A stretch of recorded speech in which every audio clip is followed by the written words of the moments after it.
আসসালামু আলাইকুম। বাগানবাড়ির দ্বিতীয় পর্বে আবার চলে আসলাম। কথা প্রসঙ্গে আমাদের কাছে ইমেল করতে টাইপ করুন ROHOSSOMOYSOMOY@gmail.com। পূর্বের অংশে আমার শরীর থেকে কাঁটা দিয়ে উঠছিল। তারপর আমি পারিপার্শ্বিক জগৎটা ছিল যেন অন্ধকারাচ্ছন্ন জগৎ। আমি এক ঘরের মধ্যে নির্বাক হয়ে শুয়ে থাকতাম। অতঃপর আমার পরিবারের মানুষ এমন অবস্থা দেখে আমার ফুপার পরিচিত এক ওঝাকে ডেকে আনলো। ওঝা তখন বাড়িতে আসে। তখনই বুঝতে পারে এই বাড়িতে কোনো কালো জাদুর সম্মুখে আছে। তখন এই বাড়ির চারিপাশে ওঝা পরিদর্শন করল। অতঃপর আমার ফুপু আমার ওই রূপ দেখে আমাকে জোরে নাম ধরে ডাকতে লাগলো।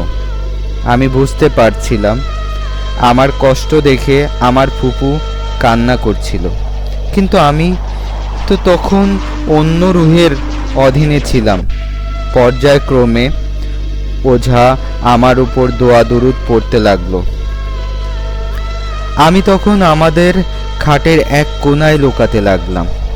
কিছু দোয়া পড়ার বালু আর পানি দিয়ে আমাকে আমার উপর ছিটিয়ে দিল। আমি তৎক্ষণিক অজ্ঞান হয়ে পড়লাম। তারপর আমার আর মনে নাই, তবে শুনেছি এইভাবে বলে আমি প্রায় 2 থেকে 3 মাস অন্য রুহের ভিতরে জীবিত ছিলাম। কখনো কখনো আমি নাকি ওই বাগানবাড়ির গাছের ওপরে থাকতাম। ওঝা আল্লাহর দোয়া কালাম দ্বারা ঘর বন্ধ করে আমাকে সুস্থ করেছিল। সকল কিছুই আল্লাহর রহমত ছিল। আমি আল্লাহর কাছে অসীমভাবে কৃতজ্ঞ ছিলাম। সবচেয়ে মজার বিষয় ছিল আমি নাকি কিছু কিছু সময় ওই বাগানবাড়ির কবর খুঁড়ে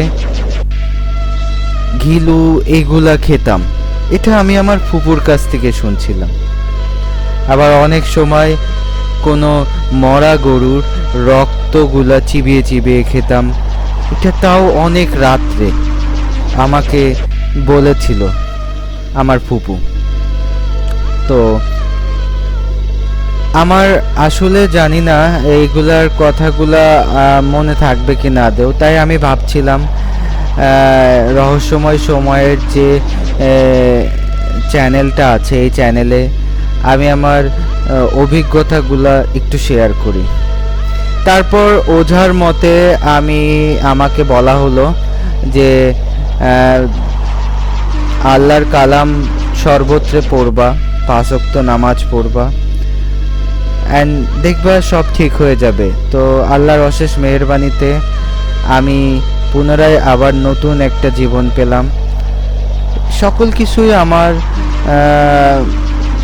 বাবা মা এবং আমার পরিবারে ফুপু ফুপা যারা ছিলেন তারা আমাকে এতটাই ভালোবাসছেন, আমার মনে হয় তাদের ভালোবাসার জন্যই আজকে আমি সুস্থ। ধন্যবাদ রহস্যময় সময় চ্যানেলের পরিচালককে। আশা করি আরও নতুন নতুন জীবনের রহস্যময় গল্প নিয়ে আমি আসব। আজকের মতো এই পর্যন্তই।